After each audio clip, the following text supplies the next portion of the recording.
So it's 8 p.m. on Friday night, April 3rd, and all day I've been hemming and hawing. I got asked or invited to do a pro e-race on Zwift Sunday morning, and I've been hemming and hawing about it because it's on European time zone and it starts at 2 a.m.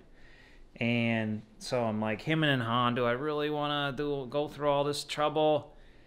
But the star in the race is Mathieu van der Poel, who's the cyclocross world champion and won a bunch of professional classics races. And then I'm like, what in the world, you little weakling? You have an opportunity to race a world champion right now, Sunday, 2 a.m., and you're hemming and hawing over it? So here I am at 8 p.m. getting my clothes ready, just had a coffee, and I'm trying to get on European time zone because I will damn well be racing.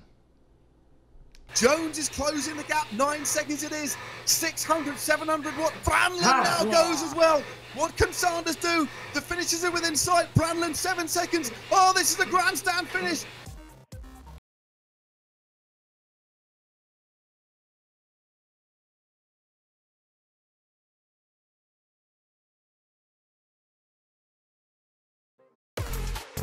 Want to chase Mathieu van der Poel? Let's go. 1 minute, he's racing the world on hot tarmac. Next, he's crushing intervals on a crossbike. Blink, and he's shredding the trails, tearing it up like there's no tomorrow. Mathieu moves fast. You might not catch him, but you can have fun trying. This is serious training for road, dirt, or mountain. Zwift, where fun is fast.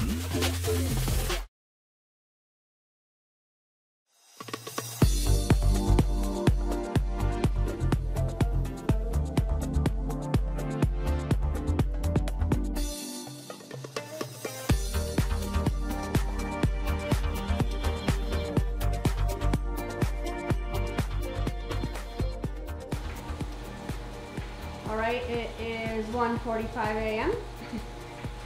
How we doing? I feel really weird, for sure. Definitely one day of adjustment to the European time zone. One attempted adjustment hasn't worked.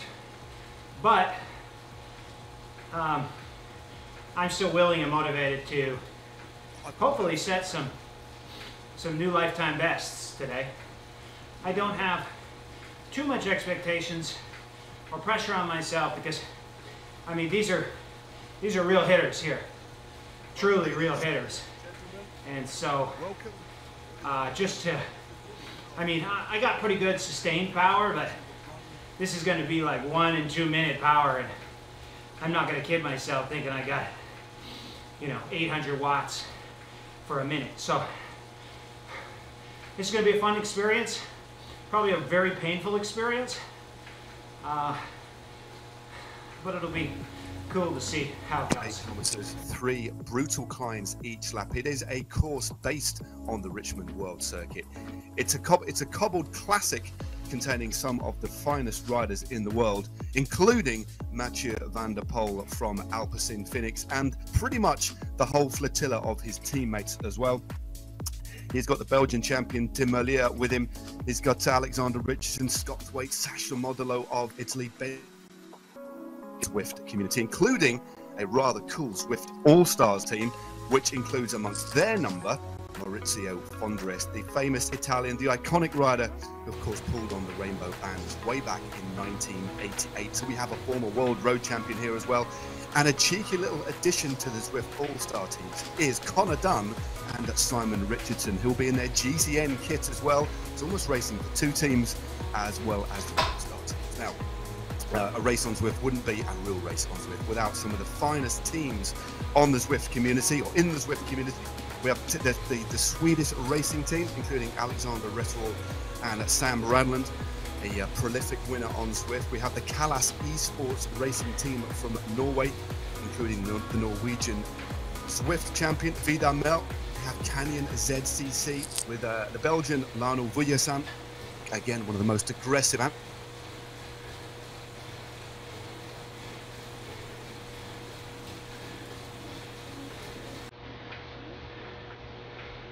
of the Zwift.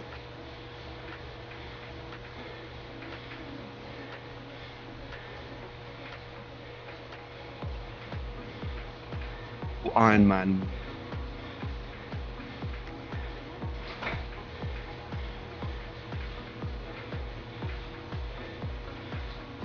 Are there as well with the Canadian Zwift champion Warren Muir. We have the KISS Racing Team, one of the teams that has been the longest serving in the Zwift community, racing on this platform. And then Bolt Race Team are there as well, with Hugh Davis, the former British cross-training champion.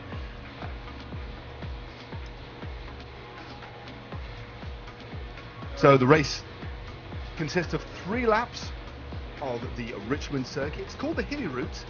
If you have been riding on Zwift before, you will know the Richmond circuit. Now this is a truncated version. It takes out most of the flat elements of the circuit, but we do include the 2 or the 3 nasty climbs, so not much opportunity to rest on this circuit at all. We got Libby's Hill, the cobble climb. We then got the short climb of 23rd Street, of course, where Peter Sagan back in 2015 made his winning move to become world champion. And then we have a nasty climb to the finish line of Governors as well, which is not a cobble climb, but it's about 1.5 kilometers. A grueling effort, not many opportunities at all to recover on this course. So I think it's going to be a very, very attritional race indeed, and it will be exceptionally interesting to see how the Alpecin Phoenix team equip themselves on Zwift. They're clearly exceptionally strong, but what will they do in relation to tactics, in relation to the gamification of Zwift? Of course, we have the power-ups, which we'll go through a little bit later on, which could prove to be absolutely pivotal, and of course the expertise that all of the community teams have. Now, alongside me for the entire race today, I'm very, very lucky to have with me a former professional rider, a Eurosport presenter as well as working for Alpecin, knows Alpecin Phoenix like the back of his hand. It is Jörg Ludwig. Jörg, thank you very much for joining me. This is going to be amazing. It's going to be tough. I'm certainly glad, Jörg, that I'm sat down rather than riding. But what are your thoughts on what should be a spectacular event? Yeah, Matt, hi everybody. And I don't know if you're lucky, but at least you have somebody who's also called with his nickname Analog Loader, so I'm only used to the Zwift world since 72 hours, and yes, I'm very excited about it as well. We all know those guys push crazy watts and watt per kilogram ratios, but as we also know, this digital world has different approaches and skills needed. You have to be really let's say tactical, and you have to be really improved to the Zwift world, to the digital world, how to use your power, how to use these so-called power-ups. And I'm really, really curious how guys like Van der Poel, Merlier and Sbaragli will be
it has been so difficult to keep up. It has been so difficult to use the tailwind, to use the different tools, and to what is needed. When do you have to accelerate? When do you have to stop accelerating? So yeah, I'm really curious. I'm really happy we have this new touch point, and I guess it will be a very important one. I don't remember exactly the O-tone, but Winston Churchill once said, never waste the proper crisis. So we will also get something new out of this, let's call it Corona shit. Indeed. Well, this platform has given many people, I think that's the key to riding on Zwift. And obviously we are riding through we are all of us in difficult times at the moment. As we look at one of the Phoenix riders just outside, that's a novel approach, isn't it? Because it's a lovely sunny day here. I don't know. Yeah. You're enjoying. It's a lovely sunny day. A good idea. He's going to have 100% ventilation there.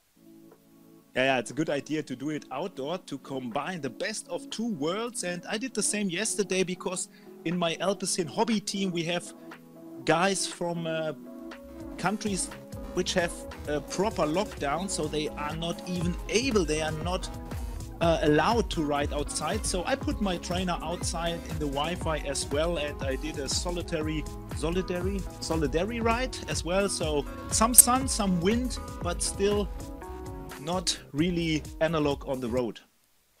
Indeed. Well, we're just coming up towards the back end of this circuit. I'm not too sure, Jorg, if you've had an opportunity to ride on the circuit. These are the lower slopes of Libby's Hill. Now, Van der Poel is just towards the back of the group here. It is Helbig on the front, 8.1 watts a kilogram. They're hitting the cobbles for the first time. This is around 1 minute and 10 or 1 minute and 20 seconds, depending on how they punch up this climb. Lots of ride-ons going down there. Now, a ride-on, when you see these thumbs just floating above the heads of these avatars, these are riders who are on Zwift, who within the community can actually log on and actually choose a rider and give them a bit of a ride on. It's almost like a like on Facebook or a like on Instagram, but in the virtual world. Now, the first rider is Vang from the Kalas e-racing team. A few riders using different power-ups over the top there. Now, at the early point of this race, as we just head over the top, there's been a couple of splits in the peloton there. The bunch really lined out as Dries de Bont now goes to the front. This is a big attack here, Jorg. We'll talk about the power-ups in a minute, but a big attack here by Dries de Bont. Very good rider from Belgium. Yeah, he is. He also won already one big road race this year. We've been lucky with the situation. With Alpecin Phoenix just launched in early January, we already have 23 victories, 2 world champion titles, and 1 on the road has been checked out by this guy, by Dries de Bont. He's the breakaway guy, but he's not only the breakaway guy. He mentioned it. We saw him winning already this year in France, and Dries de Bont is a very strong guy. I told him at the team presentation, hey, don't waste your energy too early, and then his response was the stage win in France at the Étoile de Bessèges. So he couldn't give a better answer to me like this. Fantastic. Well, the thing is, he's certainly gone early. And now we're on the second climb here. This is the climb of 23rd Street. This is a short. It's only about 300 or 400 meters long. It's straight as an arrow. Van der Poel, you can look at the power now. He's just dropping it back a little bit. Lionel Vuillersan of the Canyon race team just moves over the top there, but there's a few cracks starting to appear. Dries de Bont, you can just see crossing the line there. Van der Poel towards the back of this group. He's actually lost a fair bit of time here, Van der Poel. He's actually just dropped towards the back here, still pushing out over 400 watts. But he's going to have to make a fair bit of an effort to get back in contact, and several of the riders from Alpecin Phoenix are now at the back. But I think it is worth mentioning, Jorg, that riding on Zwift is one thing. Racing on Zwift, even if you're a very accomplished athlete out on the road, is a completely different matter. This is all about experience, having fun, and in these very difficult times, you're engaging with the fans and actually getting out there for the sponsors as well. Yeah, exactly. I had a really hard time my first ride. I immediately mentioned a pretty good group A, and I never saw the initial start, the beginning of the group, because I started easy, 350 watts with 80 kilogram, and I said to myself, yeah, let's move easy like on the road. But this is totally different on Zwift. You have to really push with 400, 500, 600 watts the first seconds, and a gap in the Zwift world is slightly more difficult to close than on the analog road racing. And the issue is also, how can the Alpecin riders find themselves to help Van der Poel to close the gap? Because it's a bit more difficult. You need to know about the skills inside this game. You do. It's very nuanced, as we just look at for a few moments at Lionel Sanders. Of course, an exceptional, bit of a legend within the world of triathlon. We've got riders who've previously done different sports, but Lionel Sanders just pushing 519 watts. A very, very interesting character indeed. Had a few years ago, had a very, very difficult time in his life. Was suffering from addiction problems over in the United States where he lives, but is refocused and trains almost exclusively indoors. Loves riding on Zwift. Only discovered Zwift a few years ago, but now rides almost exclusively indoors. He runs on the treadmill indoors as well.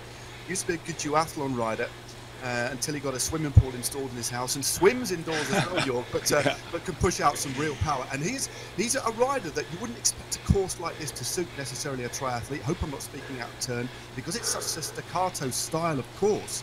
But clearly, at the moment, Sanders looking very comfortable in the pack, as we see a few riders now struggling off the back. Exactly. He knows how to handle it. He's really properly set up in this Zwift world, and even with his skills more like a time trialing specialist, he will handle it because he knows how to behave. He knows how to use the right tools in the right moment, and he will save a lot of energy, as well as one of the all-stars, Maurizio Fondriest, former world champion from Belgium, from Italy, in Belgium in Ronze 1988 he won, and I'm happy he, as our hero testimonial from Alpecin in Italy, is also joining. Yes, he is above 50 years old, but he still is really, really fit, and I'm really curious how he will be able to manage this, and how much watt ratio he can put out. Indeed. Well, it will be interesting. I'm not too sure if he's still in the pack there, but several riders are there from Alpecin Phoenix. They filled in almost a full team, and an amazing lineup. But this group has been reduced. Still looking at the Canadian maple leaf of Sanders in the group. There's Scott Thwaites has now moved to the front. A very, very classy rider indeed. Loves the cobbles. Has performed well in the past on the cobbles. Spent a couple of years, of course, at World Tour level. Rode back in the UK and is now, of course, well ensconced as part of the Alpecin Phoenix team. But on this flatter section, before we start hitting the climbs again, for any of you who are new to this, are wondering what on earth this is all about, especially when you see these virtual thumbs, you can see that little burrito. The riding on Zwift and racing on Zwift, of course, is about physiology. It's about being strong. You need to be very, very fit, but it's also, it sets itself apart from the road sport because of the gamification part of it. This is a game as well as a fitness platform, and as well as a community platform to ride with riders and friends from all over the world. But the gamification side of it is crucial. As Jorg was talking to a few moments ago, as we see the bunch just rounding the corner, there are some nuanced differences. The application of power is slightly different, as we see my little avatar on the left-hand side there in my orange Zwift top. Now, the application of power is a little bit different, should I say. When you're riding in a pack or on the wheel of another rider within Zwift, you do get the benefit of a draft, as you would in the real world. But if you get dropped from a group, or if you get dropped off a rider's wheel, it does take a little bit longer to close the gap. So if you get dropped, you need to react immediately, and you need to know how to use your power-ups. Well, a power-up is basically an assist, a random assist that you will get, which will help you within the game. You get them every time you pass through a finish banner, either the King of the Mountains or the finish line. And the ultimate one that riders like to get is called the Aero power-up. You can just see a power-up being dropped there. That is a draft power-up. That's the icon of a van. That makes the benefit of drafting more beneficial for 30 seconds. The Aero power-up basically makes you more aerodynamic for 15 seconds. Then we have the Burrito, which makes you undraftable for 10 seconds. Then we have the invisibility one. That is basically the little ghost or Pac-Man icon that you get. And that makes you completely invisible for 10 seconds as the riders just plummet down towards the back side of the circuit. And finally, the one that riders want if there's a hilltop finish on Zwift, or if you want to attack on a climb, is the Feather power-up. That increases your power to weight ratio, but because it drops your weight in the game by 9 kilograms for 15 seconds, so a real benefit on the climbs. And you randomly get these power-ups, but the key is when to use them in the game, either when you're attacking, when you're breaking away, or crucially, we see most get dropped in the finish. Yeah, Matt, and I think this is very cool. This is something I would have laughed at, to be honest, really did 1 week ago, and now I got the experience. I really felt how it works, and it's cool. It will have more clients, more younger people involved into the cycling world, because you combine the cool things out of gaming within the sports world. I think, to be honest, this, without knowing the esport world too much, but this is a very cool thing, combining both worlds, because you still have this physical approach inside the gaming world. So big thumbs up to all guys involved into Zwift who have created this awesome platform. I'm willing to give it a shot. I live in the middle Sure. of nowhere with 7 months of shit weather, and I'm stupid. I only got used to it in the last week, and yeah, I have lost many opportunities. Indeed. Well, it's I know so many riders, of course, in these difficult times are on the platform, but it is a good training tool as well. You can ride in the various different worlds on Zwift, so if you do want to try Zwift, you can actually ride in different worlds. We're currently on the Richmond circuit. This was a circuit based on the Richmond World Championship circuit a few years ago. You can ride, of course, in Watopia, which is Zwift's own world. You can ride over in Yorkshire as well.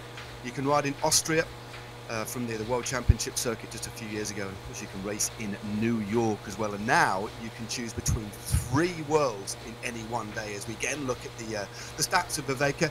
Now, just to explain what you're going to see on the screen now, again, for many of you who've just joined us and are looking at this and wondering what it is all about. We talked about the gamification side of it. You can see the avatars jostling for position. Riders, as we head towards this climb again, this is the second descent of Libby's Hill. They want to be in a good position up here, because once the elastic starts to stretch out, it is more difficult to move up. But on the right-hand side, you can see the positions of the riders. You can see the time gaps between the riders. They're clearly all bunched together at the moment. And you can just see the little lightning bolt and a figure with watts per kilo. That is basically how many watts per kilogram. It's a measure of power each rider is putting out. And obviously we have many races on Zwift. There are national championships on Zwift now, so there is governance as well, which is really worth talking about. The riders have to input their weight, which of course massively affects their performance on Zwift. So, doing the official weigh-in. I think it's fair to do it before dinner, after lunch, after breakfast, but before dinner. I'm racing guys who are racing in the morning, so if I did it after dinner, I'd probably weigh like 2 pounds more. But anyways, here's the official weigh-in.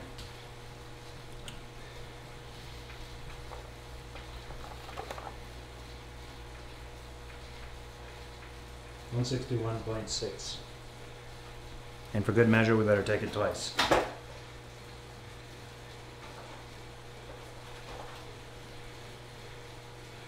$161.6.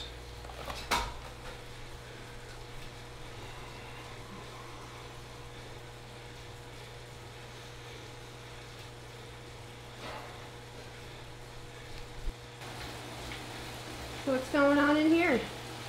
So it's nearly 9 p.m. on Friday, and we're doing a course preview. It's the course, I believe, is called the Richmond Cobbles, something like that. It's about a 9K course with 120 meters or so of climbing, and I didn't think that would be advantageous for me in any way, shape, or form.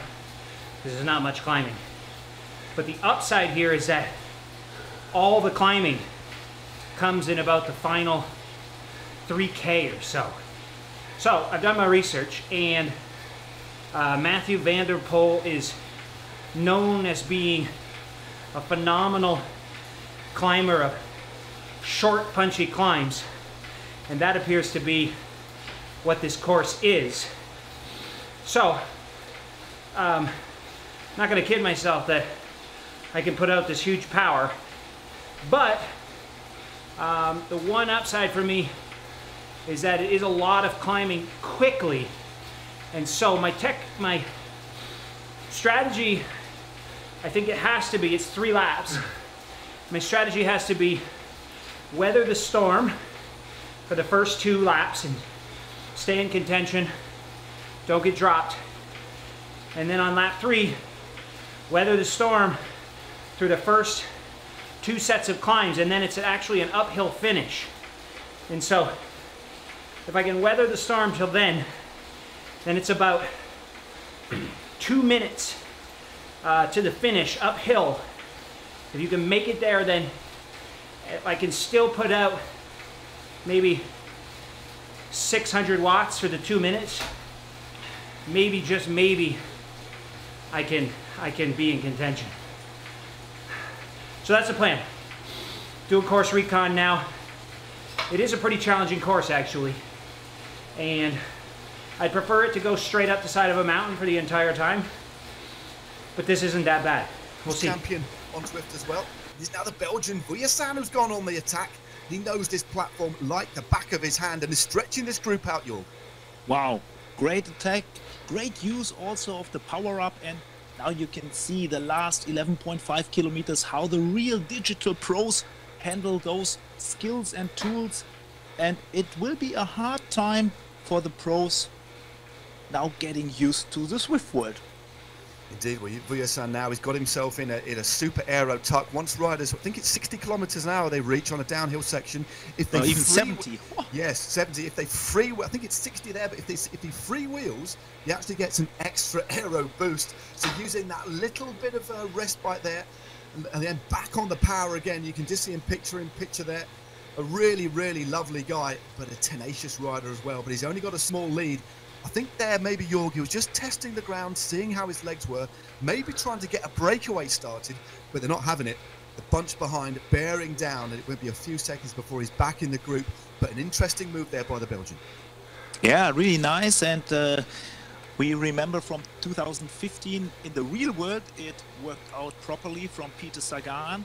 And now we can compare the digital world to the real world. It's a really nice, awesome possibility. Really, 1 week ago, I was not believing I could get into it that much.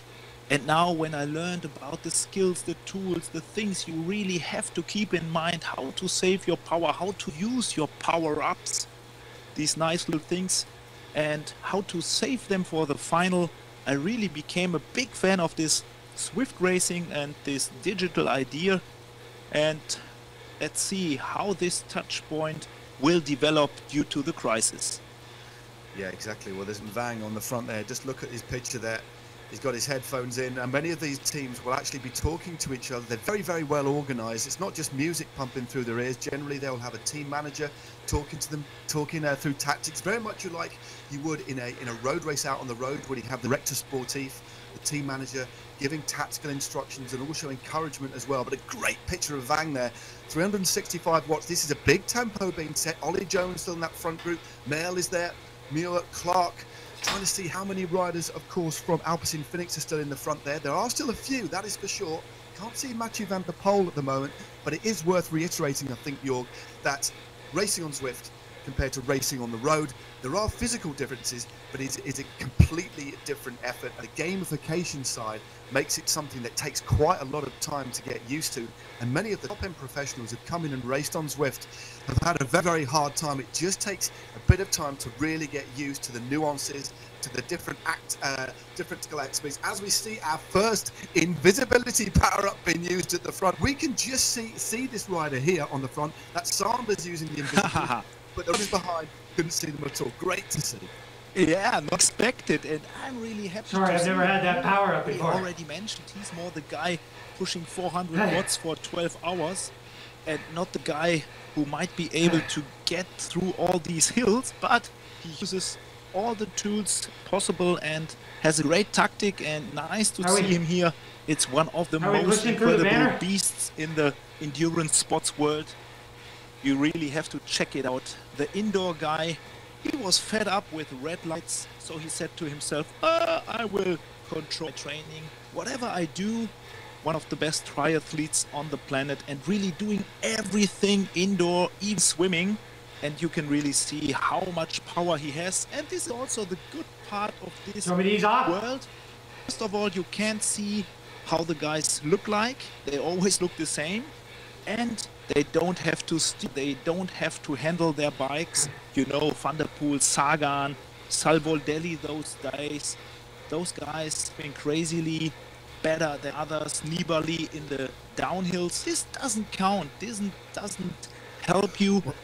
it's about the power output and the watt to kilogram ratio. It is, and we've got a little breakaway here. Sorry to cut across you there, but we've got Louis Vervaeke of Alpecin Phoenix out in front with some. Well, I said the triathlete wouldn't like the horse very much, and boy, was I wrong. He's on the offensive with Donkle Berg from Callas as well. And one rider just trying to get across the move. Goidish from the DRF team, and now it's 8 seconds now back to the group out in front. So we've got Dra now joining this group in front. Uses a little bit of a draft power up as well there to give himself double draft benefit at the back of the group set. Gives him a little bit of an opportunity to start. Vervaeke also using the draft benefit here.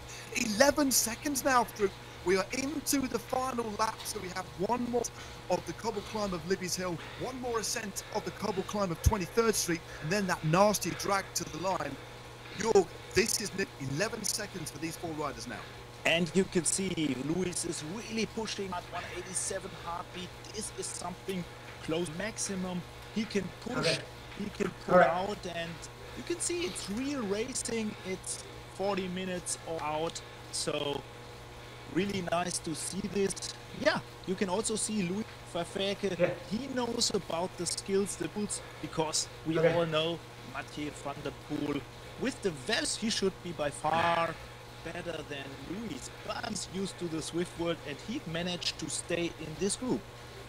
Yeah, well, it's this group out in front is they're represented well. A couple of teams behind that won't be interested in chasing, of course. The Canyon ZCC have got a rider in front. They won't chase. A draft, they're a very, very solid team indeed. They will not chase. It's going to be up to the others, but the gap is now coming down. We're now on the back of the circuit. It won't be long before we start climb of Libby's Hill. Berg, Sanders, Jörg Vervaeke now have a slender lead. With only 3 seconds been driven along. I don't think they are now. This is a fantastic race we've had. Only about 25 riders left in the 6.6 kilometers to go. We're into the final lap, but more significantly, Jörg, we've got 3 very times to come before the line. Okay. Yeah, and we still have something. How long until the big climb? Gap is going to be closed soon, and we really start from 0 again. Yeah, no. Well, Sanders just at the back of this group. It is Goidish now, the rider happy to drive this group. It's got to 4 seconds, and this is, if they start playing cat and mouse a little bit here, this group could go away.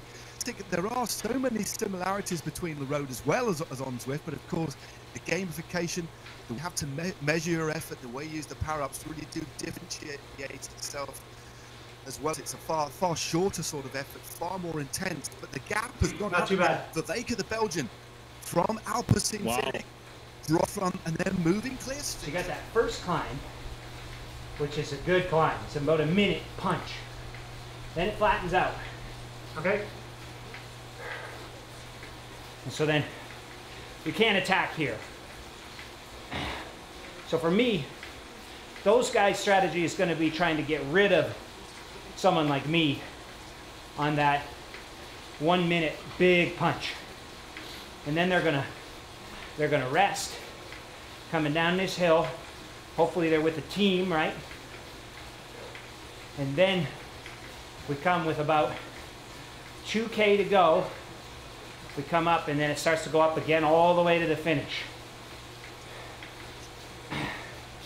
And so I just need to weather these storms of the huge punches, doing as little as I can, staying in contention. I might need to use a power up, because where my strength will come in is 3-4 minutes to go. Right after they're done attacking. Right, look at this, 12% grade. You know the attack is here. They're gonna do 800 watts for sure up this. And so then when we crest this top of this hill, I've been sucking wheel hard, doing as little as I can on the 3rd lap. And then I unleash an all-out effort for basically 3 minutes. That's the only way I can win, because if we're all bunched up with 300 to go, I mean, at best, I can produce 1,000 watts, And these guys are going to produce 1,500 watts. And so, game over for me. I can't be side by side with these guys with 300 to go. This must be such an interesting proposition, especially for Alpecin, for Canyon, and everybody involved in the Alpecin Phoenix team. Yeah, indeed. It has been a really pressure as well, but also a pleasure to get this crazy new setup done. We are happy Alpecin is involved. You guys know, since 71 years into cycling, and after Giant Alpecin and Katusha Alpecin, we are now main sponsor with the Roodhooft brothers around and with Mathieu van der Poel. And it has been a crazy autumn and winter, but until 1st of January everything was set up, and yeah, hopefully this crisis will be gone soon. Indeed, let's hope so. But meanwhile, it's that man again. Well, it's the curse of the commentator, isn't it, Jorg? I said he wouldn't like this course, but Sanders tearing up the cobbles of Libbey's Hill. 8 watts a kilo. He's dropped for Veka and Goertz and Berg.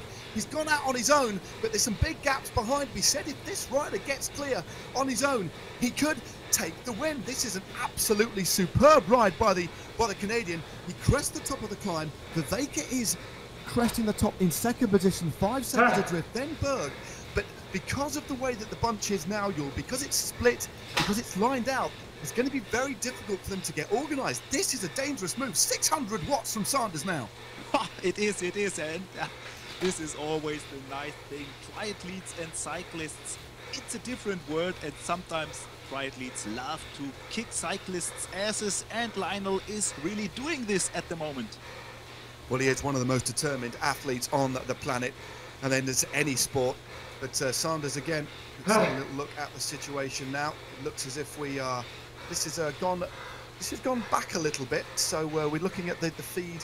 Well, this is early on. This is when Sanders did this power up. This is on the foot slopes of the climb. He literally, Jorg, rode the breakaway off his wheel. A good use of the aero power up, which is a power up that the riders mostly use in sprints, but an absolutely sensational move there by Sanders, which has and he's gone, and look at this, look at the flair of the rider here. He doesn't need to, but he's used an invisibility power up as he gets onto 23rd Street. Never seen anything like it. Do you know what, Jorg? He's enjoying this as well as clearly suffering, because this is going to be hard now.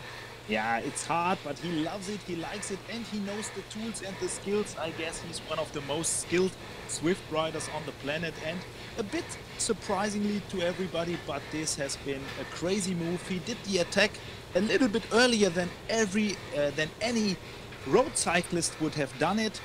Typical triathlete behavior, and really nicely done. Well, this is an amazing move, still pushing 442 watts, just under 7 watts a kilogram. How long can he sustain this for?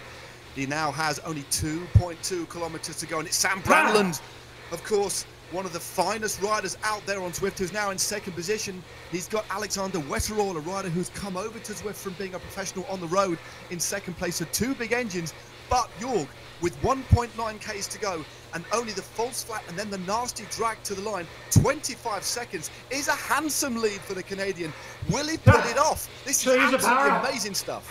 Yeah, he's great. He's a great rider. He did it in a proper way. And yeah, it's very difficult to crash on Zwift, even for Lionel Sanders. He should be on the right track to get this crazy ride, beautiful attack, and yeah, a nice new visit into this new world, and a nice kick-ass of a triathlete towards the road riders. Yeah, well, this is, again, I say curse of the... I wonder if he listened to me sort of saying that he wouldn't like this course. I'd love to have a conversation with him about this one day, but to look at this, still pushing 7 watts a kilo. Brandland, Berg, Muir in the group behind. There's also Scott Waits in this group behind, one of the final surviving riders from Alpecin Phoenix. I can see a couple of Alpecin Phoenix riders in there, and they've done a superb ride here, mixing it with some of the specialists on Zwift. This is what this is all about, Jorg. It is a showcase event. They're taking it seriously, but most importantly, they're having a good laugh while suffering, but showing that these riders can really take it to some of these Zwift riders. But 870 meters to go for the Canadian. Can he hold on? I guess he will, and it's hard here uphill, and I think the podium, second and third spot will now be evaluated. Lionel Sanders still in the front, great lead, and look at the pressure. on the pedals, 8 watts per kidney. He's suffering, but he's pushing like a beast. Oh, this is such a difficult finish, though. If any of you have ridden on this circuit, this everybody talks about the 2 middle climbs. This, to me, is the hardest one because it goes on for a lot longer. Yeah, it's 6% tracks. And then you've got the final left-hand bend. But you see several attacks. Hoyer now goes, Vang, Ollie Jones, Brandland as well. This is where the left-hand turn opens up into the finishing straight, and it's a slight drag before flattening to the line. 458 meters for Sanders. The gap is coming down. I think he's got enough to hold on, but he needs to keep pressing on. He cannot afford to to back off the pedals at all, but he is one of the most focused athletes on the planet. Ollie Jones is now accelerating using a power up. Jones is closing the gap. 9 seconds it is. 600, 700 watt. Brandland now goes as well. What can Sanders do? The finishes are within sight. Brandland 7 seconds. Oh, this is a grandstand finish. Can Sanders win it? Brandland is closing for Sweden. Brandland closing the gap to 4 seconds, but it looks as if Sanders takes the win. Sanders, the triathlete from Canyon ZCC, takes the win. Shows a clean pair of wheels to some of the finest pros and some of the finest Zwift community riders in the world. It is the iconic Lionel Sanders who takes the win there. A solo rider, well, I've not seen a ride like that on Zwift for a long, long time. That was an absolutely astonishing ride by the Canadian. And I love it if these kind of underdogs, he's not a real underdog, but he's not that well known in the cyclists world. And yeah, people were laughing about him. Here we have the results. He's only training indoors, and now he has shown what it's good for. Indeed. Well, there's the confirmation. Lionel Sanders takes the win just under 2 seconds in front of Sam Brandland. Then we have Lionel Villasan of Canyon ZCC. Ollie Jones also of Canyon ZCC. Look at that. 3 riders, should I say, in the top 4. Then we have Wigforce West again for Canyon, Dempster, Mel Muir, and Alexander Wetterall rounding out the top 10. Well, all split as well. This circuit really did prove to be a difficult one, but most of the riders in the top 10, pretty much as you'd expect, are the riders from the Zwift community. But that was a superb race. Great to see the Alpecin Phoenix riders really sock it to these specialists as well. Well, that couldn't have gone much better. It's 3 a.m. and I am like, still feel like my body is shaking from, I'm assuming, lactate in my system. Yeah, I mean, that was like the coolest experience I think I've ever had riding a bike. So I was on the Canyon team, East team, all really great guys, all shared their knowledge freely. And so there were 7 of us, and we were on Discord. And so I had headphones in, and everyone was talking while we're racing, and the team leader is talking, telling us, you know, if a guy's attacking, he'll tell us what his heart rate is and stuff to see if he's on the rivet or if he's relaxed, all these things. It was just so cool. And so I was really anxious about the first climb. I knew it was make or break because I just know I don't have the huge power to be able, if a guy was putting over 10 watts per kilogram for a minute, I would get dropped. And fortunately, the race, it was like all the stars aligned for me for the whole race. The attacks on the 1 minute climb weren't super crazy. They weren't like almost sprinting. And so I was able to get up there holding, like, I'm gonna say probably like, well, I can see actually on my computer here, my 1 minute power, so 590 I was able to get up, which for me obviously is very hard, but if it went to 700, I was going to get dropped, and I knew that. So it worked out really well, so I was able to stay with the bunch. And so we started talking on the race radio, like, how was this thing going to unfold, like, after we all got through the first lap. And so then the guys said, so if anyone's legs are still feeling good, at the end of the second lap, there's this 1 kilometer climb. And if anyone's feeling good, if you want to attack as you come through the finish banner going on to the 3rd lap, and then it goes on to a downhill. And so I was at the front coming up that hill, and I attacked coming through the finish banner, and I happened to get this ghost power up, and the ghost power up makes you invisible for like 10 seconds. So I got the jump on everybody, And then 4 guys came across to me, 3 or 4 guys came across. And so now everyone on the race radio is telling me, okay, great, this is how you have to race now. And so it's basically downhill for 5 kilometers. And they said, just suck wheel as much as you can on these 4 guys. Do nothing, no work. It's likely that the main pack's going to catch you. But there's also a chance that if everyone's looking at each other and no one tries to catch you, you could stay away. And so that's what ended up happening. They eased off coming into that 60-second really hard climb. And so now the guys on my team all told me, you could win this thing now, but you have to go all out up the climb to really start to open a gap on the guys who you're with. And so then I did that, and just 1 guy came with me. And so then we went down, and then it's one more about 30-second climb, and I had a feather, so I sprinted up that as hard as I could. And now I'm solo, and now they're yelling at me on the race radio. It's basically, you're going to enjoy this. It's a time trial all the way to the finish. And so then that's what I did. I basically just went as hard as I could all the way to the finish. And I'm assuming my 5-minute best power came then, which I believe is a lifetime best 5-minute power, 534 watts. And the gap was closing with 500 meters to go. I think it was down to like 8 seconds. And it was my team and then another guy who wasn't on my team who started to sprint. And so in order, if I was going to hold him off, I had to find some piece of sprinting in me. And so I think I got it to like 700 watts for like the final like 3 seconds. And I think I ended up beating the guy who sprinted by like 3 seconds or something. I held him off. 2 seconds? 2 seconds. Under 2, I think. Under 2 seconds. So it was literally... the course certainly wasn't my kind of course. My kind of course would have been like we hold 6 watts per kilogram for like 10 minutes straight and just attrition of holding big power. It just, the stars aligned and my team showed me and told me how to race properly because I don't have a ton of e-racing experience and there's a lot of tactics involved. So, I mean, it was just an amazing experience. It was so fun to be with those guys and to be chatting. And just a fantastic experience. And what's funny is today was supposed to be Oceanside. So, sucks that we didn't get to do Oceanside. But this was like an absolutely amazing experience that I'm so glad I got to experience. And of course, the fire is lit now, and I want to do some more racing online. So Nice. What was your max heart rate? Oh yes, because people are going to hate on me because they think I'm not working hard. And my max heart rate was 163, and the highest heart rate I've seen in the last 3 years was 169 BPM. So I'm 3 years older from then. That was in 2018.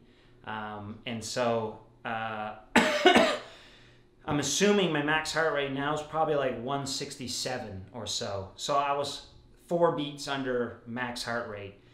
And it felt like it because I literally thought I was going to vomit. And like with 500 to go, like I said, I sat down and I was like, there's just no way. There's no way I can hold this guy off. And then when I saw the gap was still 8 seconds, I glanced over. I was like, no! And went all out. And well, to put it into perspective for you, I've been logging my training on Training Peaks since 2014. And this effort was my all-time best 5-minute power of 530 watts. And it was my second best 20-minute power of all time, 434 watts. So obviously heart rate, I've had higher heart rates when I was like 2014 maybe, because I was younger. But this is the highest heart rate I've seen in 2020. And I would say the highest heart rate I've seen in 2019 as well. So, yeah, I mean, it was a crazy effort.